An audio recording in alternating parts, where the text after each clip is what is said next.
Hello, everyone. Today I'm going to tell you an exciting story about helping a neighbor.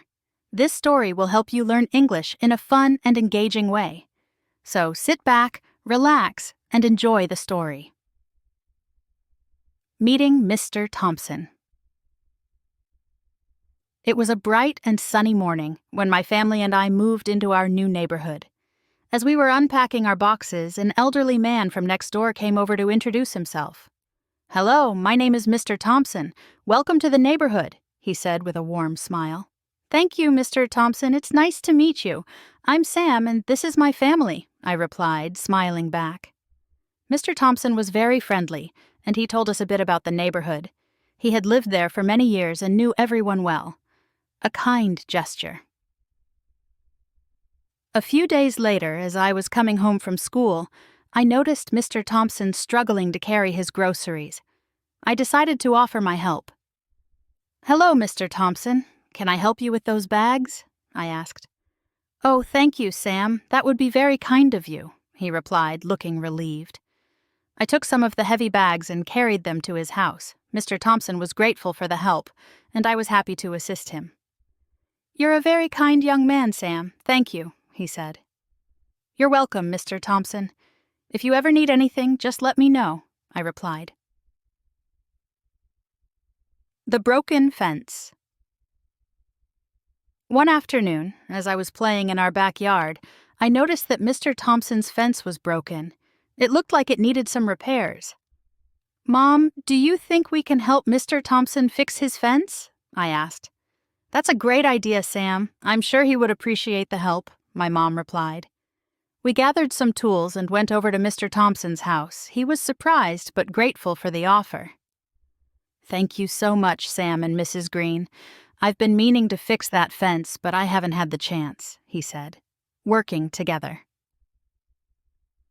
My mom and I worked together with Mr. Thompson to fix the fence. It was a lot of hard work, but it felt good to help our neighbor. "Hand me those nails, Sam," my mom said as she held a wooden plank in place. "Here you go, Mom," I replied, passing her the nails. Mr. Thompson guided us and shared stories about the neighborhood. We enjoyed working together and getting to know each other better. "This fence looks as good as new. Thank you so much for your help," Mr. Thompson said, smiling. A special gift. A few days later, Mr. Thompson came over to our house with a small gift. It was a box of homemade cookies. "I wanted to thank you for helping me with the fence. These are my special homemade cookies," he said, handing us the box. "Thank you, Mr. Thompson. These look delicious," my mom said, smiling. We enjoyed the cookies together and felt happy to have such a kind and generous neighbor. "These cookies are amazing. Thank you, Mr. Thompson," I said, taking another bite. "You're very welcome, Sam. I'm glad you like them," he replied. Helping in the garden. One weekend, I noticed Mr. Thompson working in his garden. He looked like he could use some help, so I decided to lend a hand. "Hi, Mr. Thompson. Can I help you with your garden?" I asked. "That would be wonderful, Sam. I could use some help with these weeds," he replied.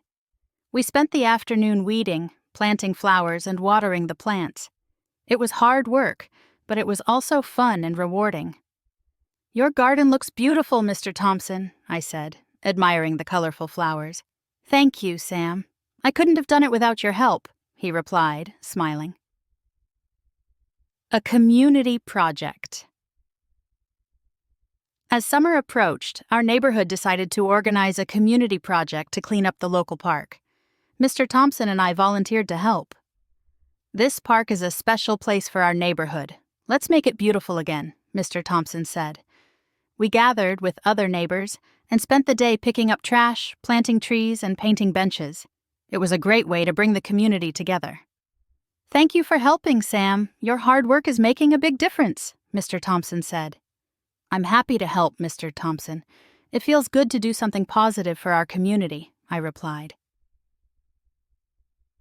A new friendship.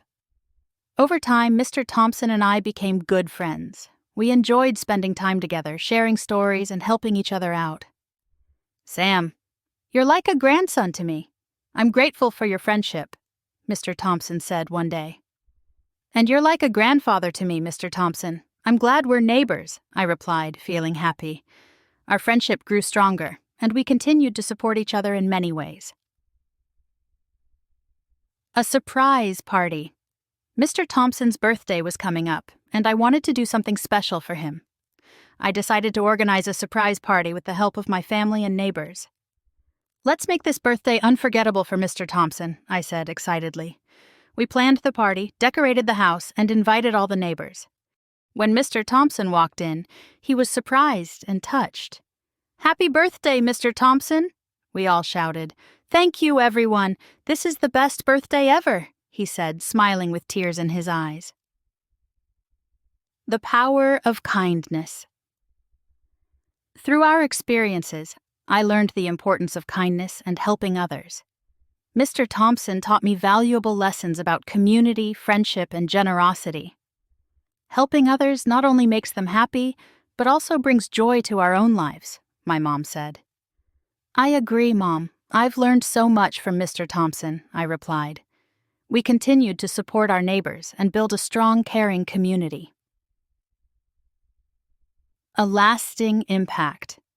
The impact of our kindness and friendship with Mr. Thompson spread throughout the neighborhood.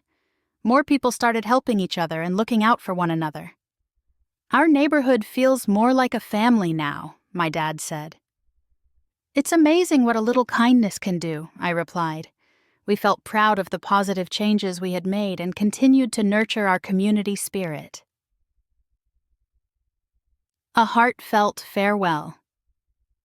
One day, Mr. Thompson announced that he would be moving to live with his daughter in another town. We were sad to see him go, but understood his decision. I'll miss you all dearly.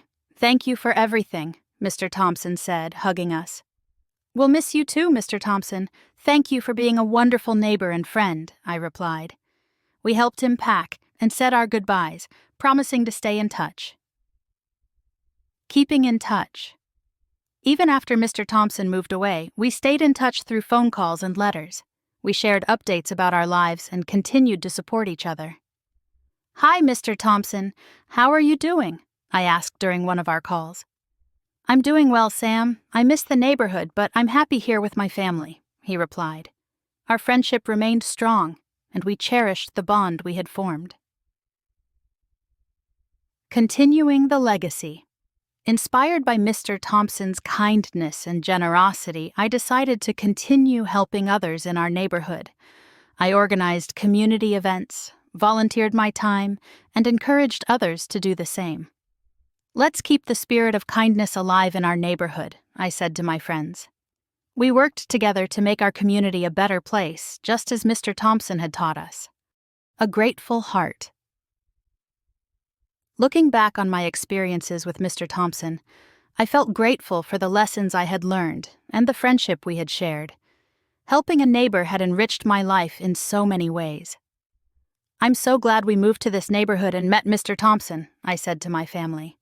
We are too, Sam. He's made a lasting impact on all of us, my mom replied. We continued to live by the values of kindness and generosity, knowing that they would always bring us happiness and fulfillment. Conclusion. And that's the story of helping a neighbor. I hope you enjoyed it and learned some new English words and phrases along the way. Remember, learning English can be fun and exciting. Keep practicing, and you'll get better every day. Thank you for listening, and see you next time with another amazing story.